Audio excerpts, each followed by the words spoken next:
you will stay like this till you die.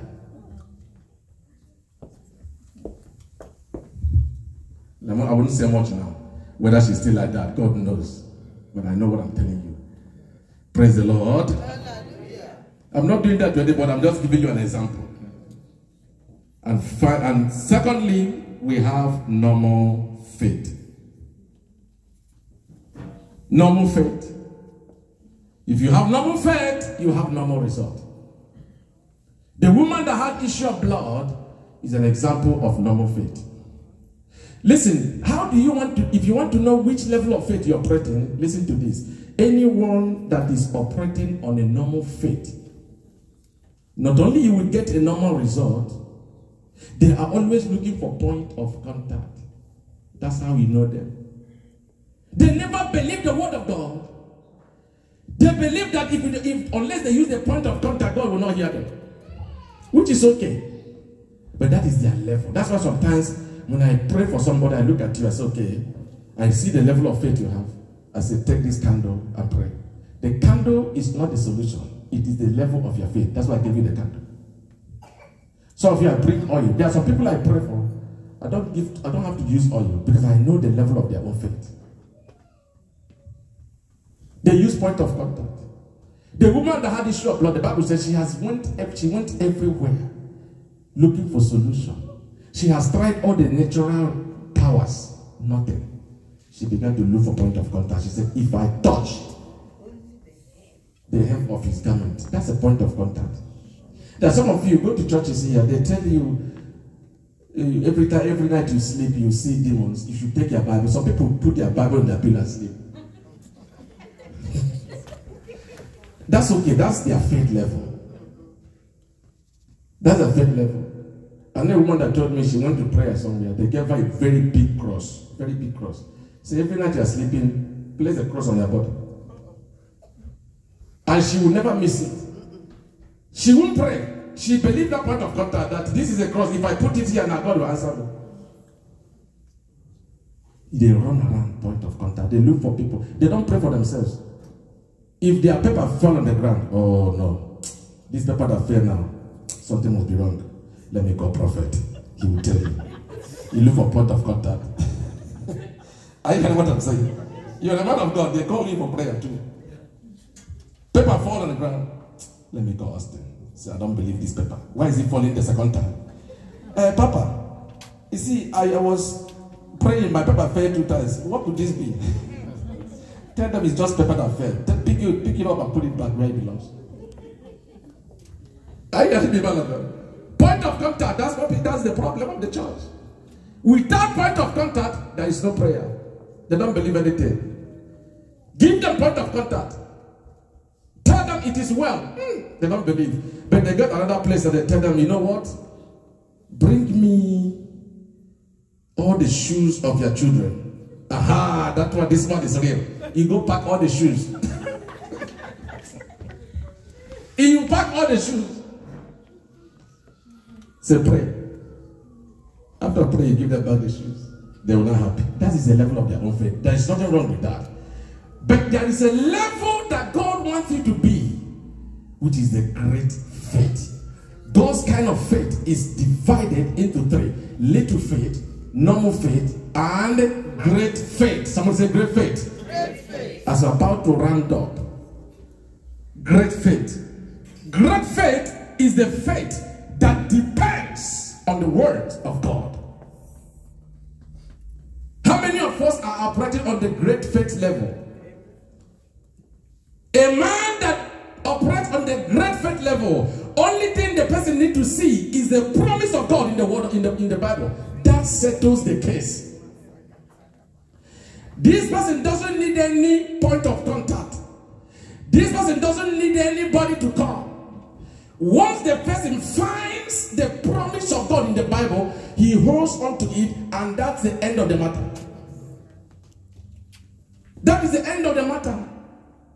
Once you find the promise, you are sick, and suddenly you open the book of Isaiah 53, I think verse 5. The word of God says, by my stripes. If a man that has great faith sees that, he holds on to that. And for him, it is over. Because God said it. The word of God says in the book of Isaiah 55 that every word that goes out of my mouth, it will not come back to me void. It must prosper where I sent it and accomplish the purpose of which it was sent. A man of great faith. Abraham was considered a man of faith. Why? Because God told him, Abraham, you are going to have a son. How many years was Abraham that time? 90. And Sarah? No. 8. How old was Sarah? Maybe 85. No. 90 years. 7. Okay, let's say Sarah was even 70. You tell a 70-year-old woman now, say, woman, by this time, let's say you give birth, she will laugh at you. Which hospital will live? Even if the woman 70 years, 80 years, walk into the hospital, say, doctor, I want to check if I'm pregnant. Doctor will look at you and say, are you okay? So Abraham believed God, even though the circumstances was proving it impossible. That's a man of faith. There was a testimony our sister gave sometime. I prayed over that testimony. I don't know, I think it was when we went to prayer. You have said it here, that she was in the church in Nigeria, that she was working somewhere, and the doctor, everybody said her womb was not going to have a baby. That's a woman of faith. That's great faith. The result was there. It is impossible. The womb is there. She said something that made me shocked. She said, while the church was going on, she will come to the altar and take that belly, that womb that is dead, and place it on the altar. She will be there until the church finishes. She will go home. God. That is why Jesus said, I have never seen this kind of faith. Not even one. Even in Israel, I have not seen. Let me read it for you as we close. Oh, Jesus. Luke chapter 7, verse 7 to 9. Luke chapter 7. See this before we close. Luke chapter 7, verse 7 to 9. Wherefore neither thought I myself worthy to come unto thee, but say the word, and my servant shall be healed. For I also am a man set under authority, having under myself soldiers. And I said to this one, go, and he goes. And to another, come, and he comes.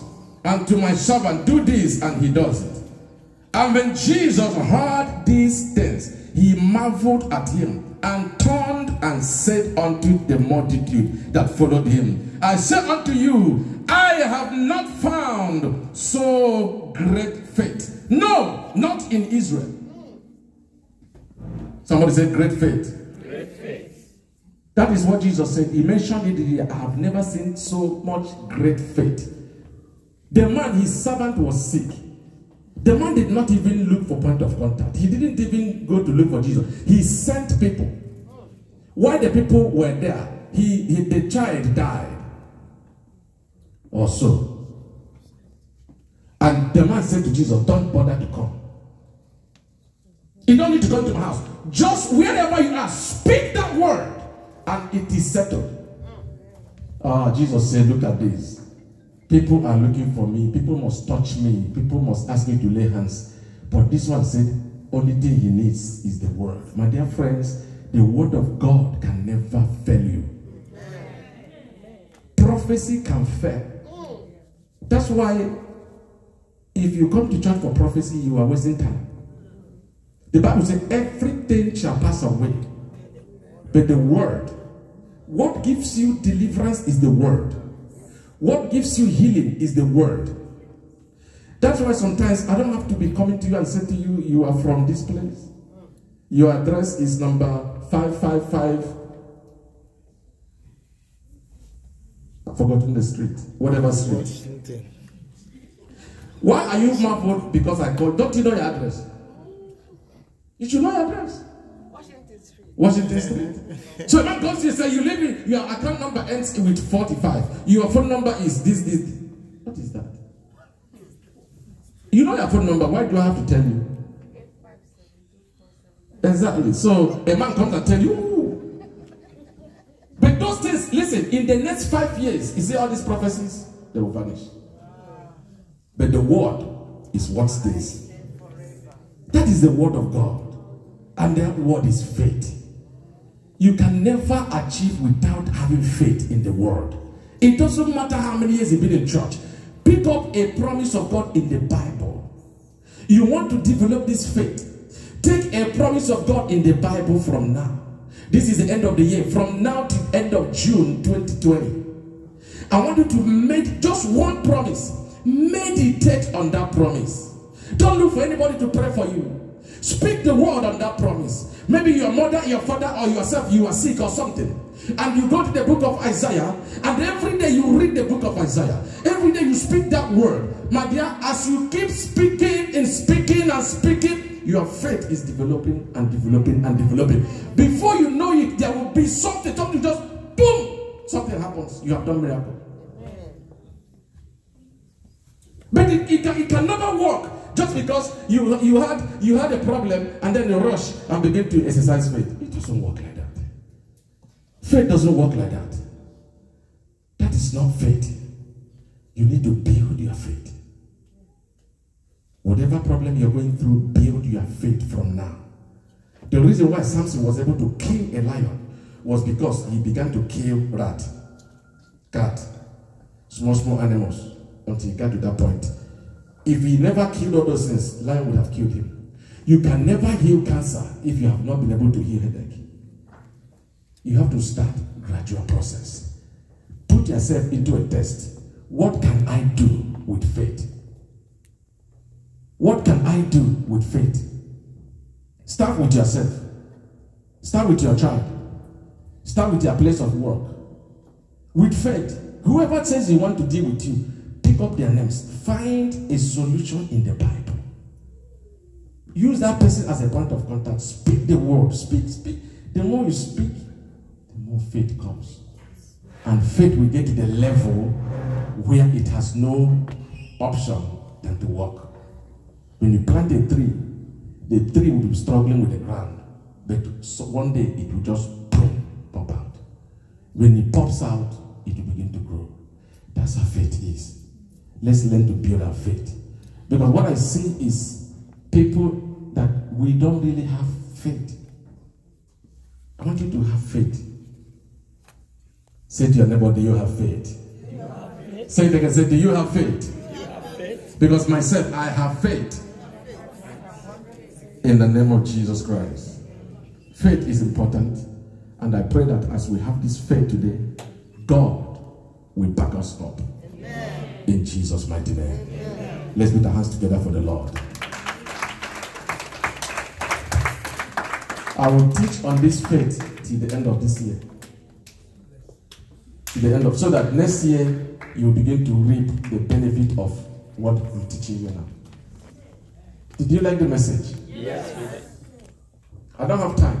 I told you last week, if I want to speak of faith for 1 year, I can speak of faith without repeating myself. Next week, I'll teach you how steps that you can use now to develop your faith. I've just given you the background, what is faith, 3 types of faith, 3 kinds of faith, 3 levels of faith. But how do you now practically develop this faith? From next Sunday, I will teach you how to develop your faith. Anything you learn next Sunday, go and practice. A church is a school. If your child goes to school and comes back and doesn't give you a homework, you will not be happy with the teacher. Is it not true? Yes. Children come back home, they bring the assignment. And the problem we have is that when they come, you parents, you can't do it for them. Instead of guiding them on how to do it. If you do it for them, the knowledge is their own, not theirs. So they bring their homework, you guide them, they do their homework. So that when they go back to school, they give their teacher what they have learned. The teacher will mark them, yes, you did well. The same thing is applicable in church. You can never be in a church where you come, you just listen to the word of God, and once you step out of this place, you just drink your coffee and eat pizza, and that goes. No homework. I'll give you homework next week. After I finish next week, you will take a piece of paper I will mark it. You will tell me how do you want to apply your own faith? What is the problem you want? What is it that you want God to do? You write it down for me. Write your name and say, this is what I will do. I tell you, in 6 months, if you don't see change, then no, I'm lying to you. Today we have a special thing we want to do. Our brother and sister, they already married. Today they want to do blessing of their marriage. Praise the Lord. Hallelujah. So we're going to bless their ring, and they put it in their hands, and then the church will now praise God and pray for them. Let's rise on our feet. Give me a special video for this. The choir, please.